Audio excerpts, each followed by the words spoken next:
banggakan. Pertama-tama dan yang paling utama, marilah kita sanjungkan puja-puji syukur kita kehadirat Allah Subhanahu wa Ta'ala. Yang kedua, salawat bertangkaikan salam tak lupa juga kita curahkan kepada junjungan besar baginda alam, Nabi besar kita Sayyidina wa Maulana Muhammadin Sallallahu Alaihi Wasallam, yang mana dengan beliaulah kita bisa merasakan yang namanya zaman Islamiyah hingga sekarang ini, minal zulumati ilan nur. Hadirin rahimakumullah, santri, one word full of meaning.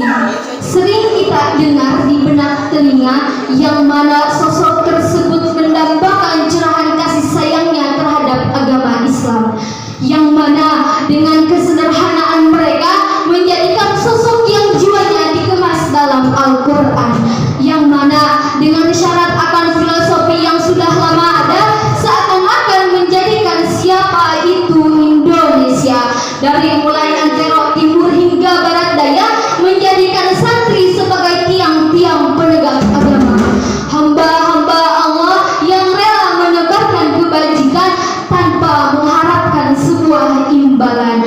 Itulah santri berdedikasi yang sesungguhnya, yang mana dengan pahit asam manisnya kehidupan pesantren menjadikan karakter mereka sebagai karakter yang telah tercetak dengan sempurna, layaknya pahlawan yang tengah gagah di medan pertempuran.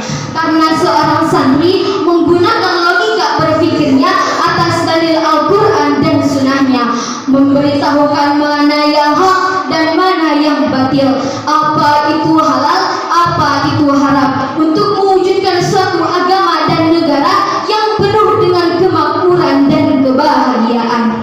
Hadirin rahimakumullah, Allah berfirman dalam surah Ali Imran ayat 104, A'udzu billahi minasyaitonir rajim. Bismillahirrahmanirrahim. Wa takum minkum ummatun yad'una ilal khairi wa ya'muruna bil ma'ruf wa yanhauna 'anil munkar wa ulaika humul muflihun. Yang artinya, dan hendaklah di antara kalian terdapat segolongan umat yang menyeru kepada kebajikan, memerintah yang ma'ruf dan melarang yang mungkar, dan merekalah orang-orang yang beruntung. Hadirin rahimakumullah, jikalau kita teliti lafaz minkum di sana, min secara ilmu nahwu, min di sana adalah min tabi'i, yang artinya sebahagiaan, karena apa yang diperintahkan dalam ayat tersebut merupakan fardu kifayah yang tidak mesti untuk satu orang dan tidak layak pula bagi seluruh orang, tetapi hanya sebagian orang saja. Sebagian orang-orang tersebut tidak lain dan tidak bukan adalah seorang santri, penerusnya para kiai serta estafetnya para nabi. Mengapa seorang santri? Ada yang tahu tidak? Karena seorang santri bisa mengajak suatu umat terhadap kebaikan, memerintah yang ma'ruf dan melarang yang mungkar. Karena seorang santri pula telah banyak diajarkan apa itu halal, apa itu haram, yang mana mereka berpikir atas dalil Al-Quran dan Sunnahnya. Untuk apa? Untuk menciptakan suatu baldatun thayyibah, untuk menciptakan suatu baldatun hasanah, bahkan baldatun mutmainnah, yang mana santri bisa menjadi pelopor utama dalam peradaban, bahkan di dalam dunia ini, yang mana sejatinya al-ulama warasatul anbiya, ulama itu warisan para nabi. Tatkala para nabi sudah tiada, maka para ulama lah yang akan tampil ke muka. Sebagaimana dalam kitab Alfiyah Ibnu Malik, tepatnya dalam bab idopat bait ke-413, bahwasannya wa mayalil mudafayati khalafa anhu fil iyadi idza mahdifat. Di mana-mana mudaf dihilangkan, maka mudaf ilaihi yang akan menggantikan posisi mudaf, dan i'rabnya pun harus mengikuti mudaf tersebut. Maksudnya apa? Tatkala para nabi sudah tiada, tatkala para ulama sudah tiada, maka para santrilah yang akan meneruskan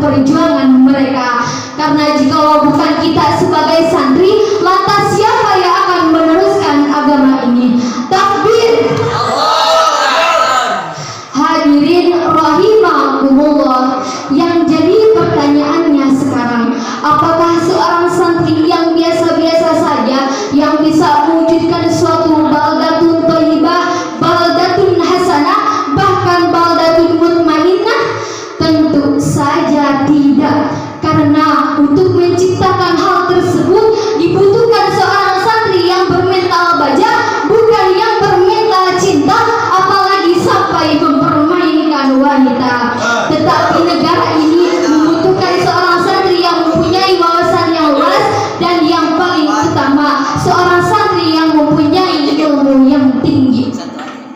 Untuk itu, agar senantiasa ilmu dan wawasan kita bertambah, kita harus senantiasa bersemangat dalam menuntut ilmu. Sebagaimana Rasulullah telah memerintahkan umatnya untuk menuntut ilmu.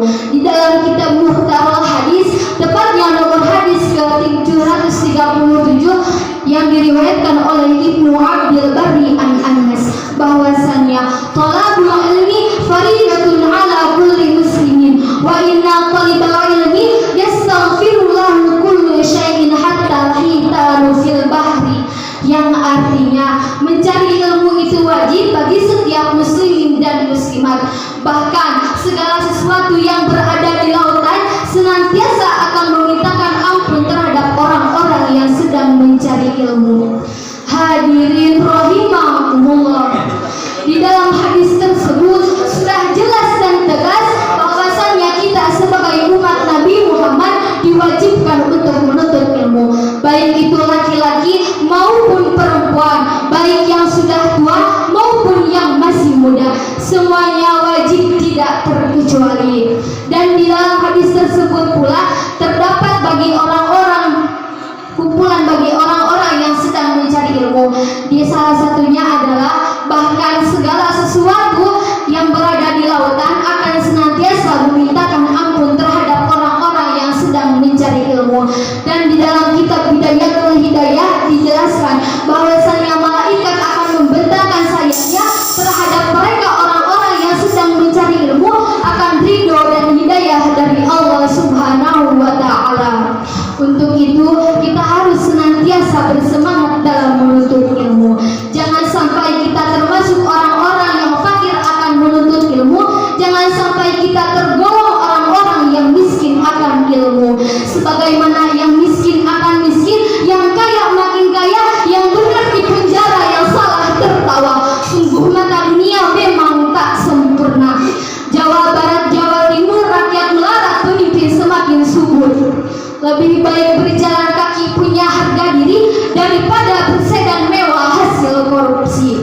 Hadirin rahimakumullah, dari awal sampai akhir dapat saya simpulkan bahwasannya kita sebagai santri yang berdedikasilah yang bisa mewujudkan suatu baldatun thayyibah, baldatun hasanah, bahkan baldatun mutmainnah. Dan kita sebagai santri yang berilmulah yang bisa mewujudkan suatu umat yang bermanfaat.